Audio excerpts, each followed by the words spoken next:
नमस्कार, आप देख रहे हैं न्यूज फॉर नेशन और मैं हूं सांत्वना आपके साथ। बिहार में बीजेपी बनाम महागठबंधन की लड़ाई लगातार जारी है, जहां बीजेपी के नए प्रदेश अध्यक्ष सम्राट चौधरी मुख्यमंत्री नीतीश कुमार पर सवाल मढ़ने का, उन पर आरोप लगाने का एक भी मौका नहीं छोड़ते।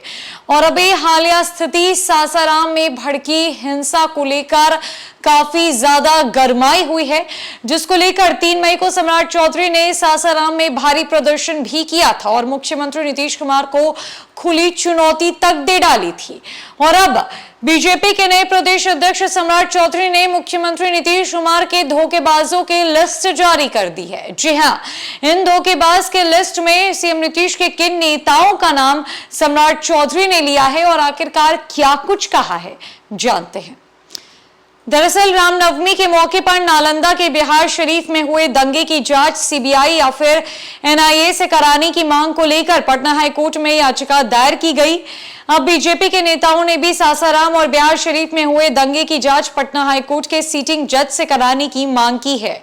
बीजेपी के नेताओं का कहना है कि उन्हें सरकारी जांच पर भरोसा नहीं है, क्योंकि केंद्रीय मंत्री अमित शाह के कार्यक्रम को स्थगित कराने के लिए सरकार ने ही साजिश के तहत यह कुकृत्य किया है। बीजेपी प्रदेश अध्यक्ष सम्राट चौधरी ने कहा कि नीतीश कुमार तुष्टीकरण की पराकाष्ठा पार कर चुके हैं। मुसलमानों को खुश करने के लिए सनातनियों को पूजा पाठ भी नहीं करने देना चाहते, इसलिए बजरंग दल पर बैन लगाने की बात भी कहते हैं। गौरतलब है कि बिहार बीजेपी अध्यक्ष सम्राट चौधरी ने का कहना है कि रामनवमी के मौके पर नालंदा की घटना की हाईकोर्ट की सीटिंग जज की अध्यक्षता में आयोग बनाकर जांच कराई जाए। जिला प्रशासन एवं जिलाधिकारी पर भाजपा को कोई भरोसा नहीं है। उन्होंने कहा कि जब बिहार शरीफ जल रहा था, नीतीश कुमार की सरकार सोई हुई थी। जब भारतीय जनता पार्टी के कार्यकर्ता वहां पहुंचे तो चारों तरफ पुलिस खड़ी कर दी गई, लेकिन जब दंगा हो रहा था, गोलियां चल रही थी, तब पुलिस कहां थी? सम्राट चौधरी ने कहा कि अगर उस दिन पुलिस मुस्तैद रहती तो किसी की हत्या ना होती, पूजा स्थल, घर और दुकानें ना जलाई जाती। आपको बता दें कि बिहार शरीफ दंगे में गुलशन कुमार नामक एक व्यक्ति की गोली मारने से जान चली गई। बीजेपी प्रदेश अध्यक्ष बिहार विधान परिषद में नेता प्रतिपक्ष सम्राट चौधरी ने सवाल पूछा कि रामनवमी के दिन नीतीश कुमार की सरकार ने सुरक्षा की व्यवस्था क्यों नहीं की थी।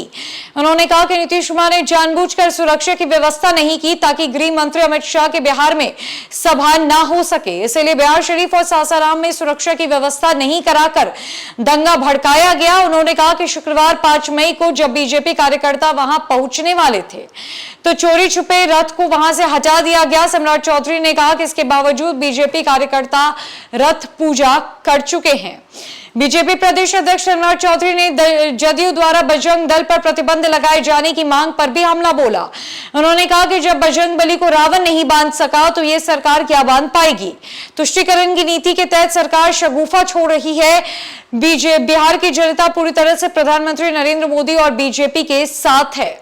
बहरहाल बीजेपी प्रदेश अध्यक्ष सम्राट चौधरी ने एक सूची जारी करते हुए कहा कि नीतीश कुमार ने सिर्फ बीजेपी को ही नहीं बल्कि अपने कई साथियों को धोखा देने का रिकॉर्ड बनाया है। सम्राट चौधरी ने कहा कि नीतीश कुमार ने स्वर्गीय कर्पूरी ठाकुर, जॉर्ज फर्नांडिस, अब्दुल गफूर, देवीलाल, वीपी सिंह, दिग्विजय सिंह, शरद यादव, शकुनी चौधरी और लालू प्रसाद यादव समेत तक कई नेताओं को धोखा देने का काम किया है।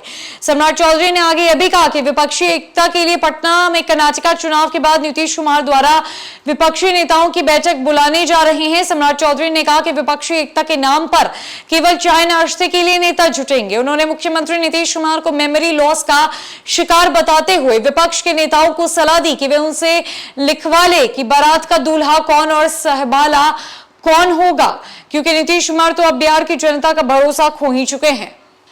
सम्राट चौधरी ने एक सूची बनाकर जारी कर दी जिनमें उन नेताओं का नाम था जिन्हें मुख्यमंत्री नीतीश कुमार ने धोखा दिया है, ऐसा सम्राट चौधरी का कहना है। और साथ ही साथ वो विपक्ष के नेताओं को आगाह करने की कोशिश कर रहे हैं कि लिखवा लीजिए कि बारात का दूल्हा और सहवाला कौन होगा, वरना नीतीश कुमार का कोई भरोसा नहीं और अब बिहार की जनता को नीतीश कुमार पर कोई भरोसा नहीं।